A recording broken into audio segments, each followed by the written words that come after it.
दो केमिकल से आप ट्राइट्रेशन करोगे। इसमें एक केमिकल तो ऑक्सीडाइज होगा, दूसरा केमिकल रिड्यूस होगा, ठीक है। किसी एक इक्विवेलेंस पॉइंट पे आपको क्या करना है, रेडॉक्स टाइट्रेशन में मेन कॉन्सेप्ट रहेगा कि ग्राम इक्विवेलेंट को आपको बराबर करना है। जो भी ऑक्सीडाइजिंग एजेंट है उसके ग्राम इक्विवेलेंट बराबर gram equivalent of reducing agent. इससे आप वेट भी निकाल लोगे, equivalent weight, volume, normality, molarity, mole, N factor, ठीक है, मोलरिटी, सब कुछ आप ग्राम इक्विवेलेंट बराबर करके ही निकाल सकते हो, ठीक है।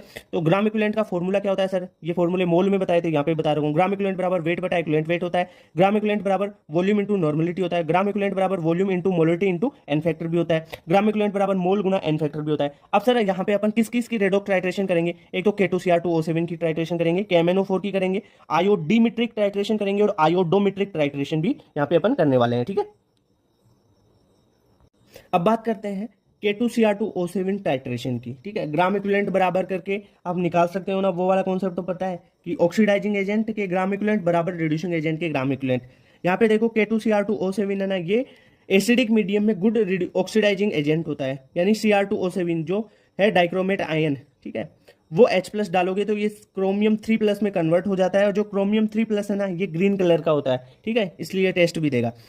और एक काम है इसका क्या कि ये ऑक्सीडाइजिंग एजेंट है, तो ये जो आयरन +2 है उसको Fe+3 में बदल देगा, SO3 2- को SO4 2- में, SN+2 को स्टेनस को स्टेनिक में बदल देगा, ठीक है, जो SN2+ है उसको SN4+ में, H2S को सल्फर में कन्वर्ट कर देगा, SO2 को SO4 2- में, ठीक है, I- को I2 में।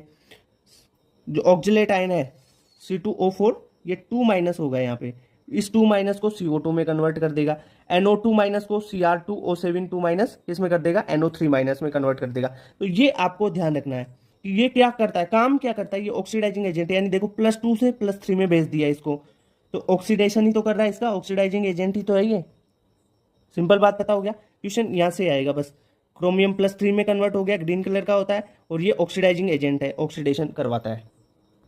KMnO4 टाइट्रेशन की बात करें, KMnO4 पोटेशियम परमैंगनेट होता है। जो MnO4 है यानी परमैंगनेट आयन है इसका, यहाँ से K हटा दो तो MnO4-1 रह जाएगा ना ये, तो यहाँ पे Mn+7 ऑक्सीडेशन स्टेट में है। अगर इसे एसिडिक मीडियम में डालेंगे तो ये Mn2+ में कन्वर्ट हो जाएगा। अगर MnO4- को बेसिक मीडियम या स्लाइटली बेसिक मीडियम या न्यूट्रल कंडीशन में डालें तो MnO2 में कन्वर्ट होता है ये। अगर स्ट्रॉन्ग बेसिक मीडियम है तो ये MnO4 2- में कन्वर्ट हो जाता है, ठीक है, MnO4।